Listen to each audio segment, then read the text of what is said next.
Okay, so I take quite a long view on sort of genetics compared to everybody else here, because I'm mainly studying evolution. And particularly I'm studying the evolution of echolocation in bats and how that links to speciation. 95% of people who I tell that to pick up on the word bats from that and ignore everything else, and immediately ask me why I study bats. The answer is bats are pretty cool. I show you this colour scheme is not going to last through the whole presentation, it's just one particularly unfriendly graphic. This is just one family of bats.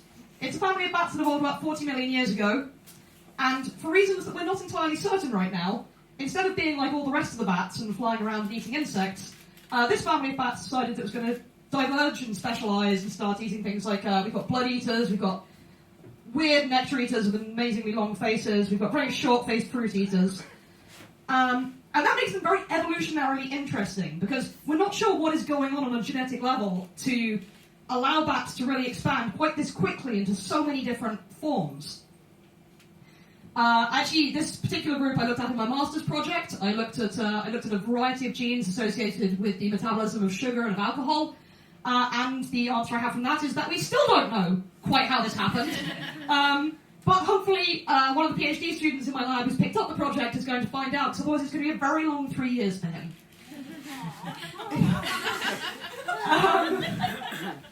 But before we can do any of this kind of looking into exactly how the genetics works, how we get these specific changes, the thing we really need to be able to build is what we see here, and what we've seen in a few of the other presentations tonight, which is we need to be able to build a species tree.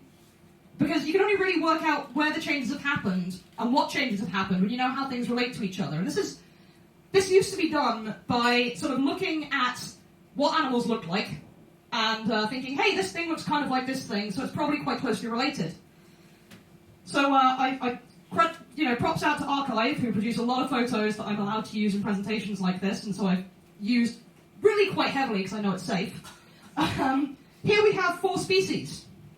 We've got the golden mole here. It's kind of like a mole. We've got elephant shrews, which look quite like shrews. We've got a tenrec. A lot of them look quite like a hedgehog. This one also looks quite like a shrew. We've got hyrax. Don't look at it too closely. If you don't look at it too closely, it's quite like a rodent. If you look at it too closely, it looks very odd.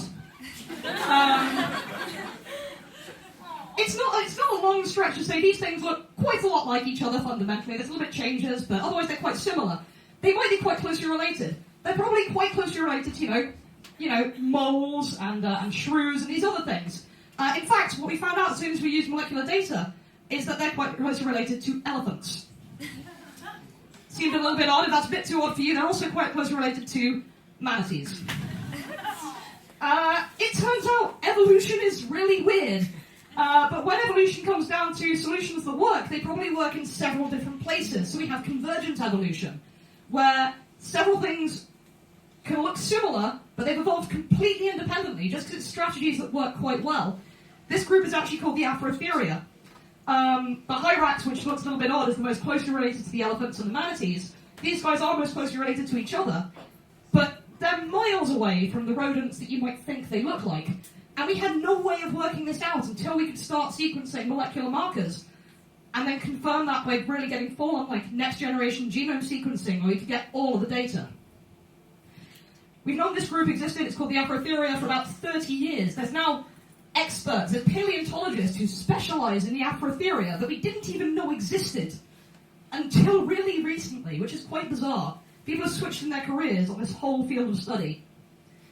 And this is phylogenetics. This is where we use molecular data to try and work out what happened a long way in the past. If it happened less than 30 or 40 million years ago, I don't really care about it, I'll be honest. And this is what my PhD is on. I study the evolution of bats, and I think some of you may have seen the Facebook meme that went around a while ago, where people were doing one-sentence summaries of their PhDs, and someone said something like, how many bats are there? My PhD is, why are there so many bats? This is a genetics talk. Nobody's put sequence data up. Here's a present for you all. I spent uncounted hours staring at these and wondering why. Those are amino acids, not DNA. They are amino acids, not DNA. It's much more useful for this particular kind of analysis. Well spotted. Unnecessarily cruel heckle, in my opinion. Technically not genetics. It's genetics, translated genetics, it's fine. Anyway.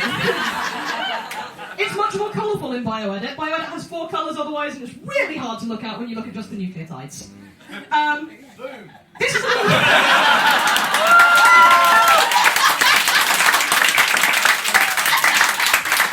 it's communication anyway.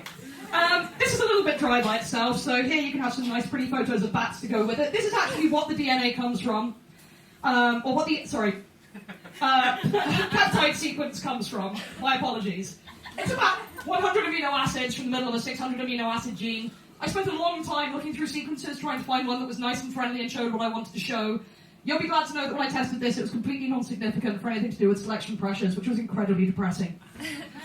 But basically, this is more or less arranged by the species tree that we know exists. These guys at the top are sort of fruit bats. They're quite cute. They look a bit like this. Or a bit like this one, which is a bit less cute, but it's still honestly a fruit bat. It's called Centuria senex. It's the wrinkle-faced bat. It looks really weird. Feel free to Google it later. Down the bottom of this, we have bats that are a bit more distantly related, to quite a lot more distantly related. Just so that we can get kind of a better impression of the tree. They're outgroups. They allow us to root it and know what's going on. And specifically, what you might notice is that there are positions in this that are really similar across things that are quite closely related, as indicated by the fact they're close together. So here we have, these four all have the same mutation that nobody else has. That tells us that those might be more closely related. Again, with these top three.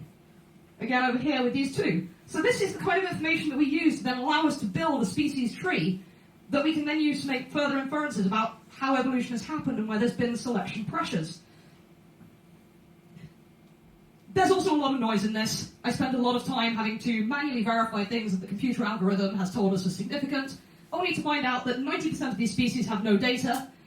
My favourite one was when I put it through to peptide sequences, and I found just in the middle of a completely blank space, LIES. I couldn't find the photo of that. But anyway, I was kind of asked to come here to talk about bat genetics. I've sort of avoided it by talking about phylogenetics, so I think I should bring in some things about bats. Bats, we use these kind of methods to work out what bats are most closely related to. A lot of people ask me when I'm talking about how I find genes in bat sequences. I use the human sequences for a gene to try and find a match.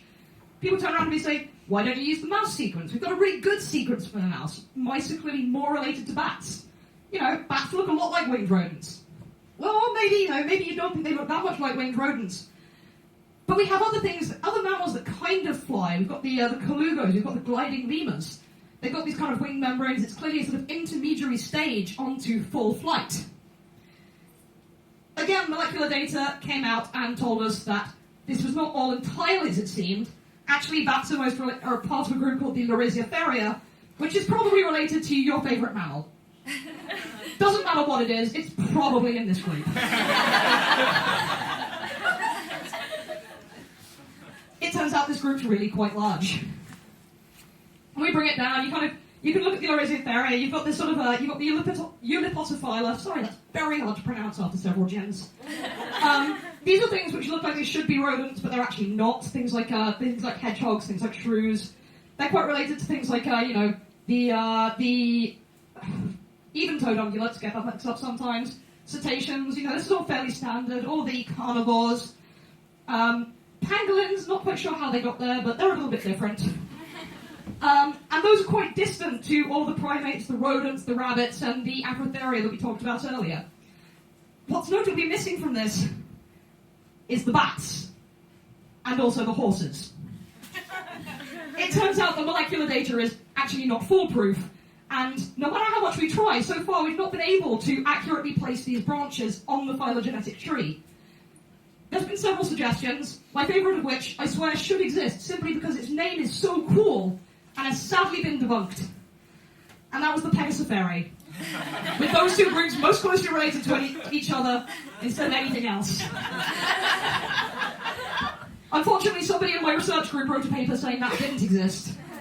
It seems fairly well supported, so it's still an open mystery. But anyway, phylogenetics. Very useful for ancient history. Thank you very much.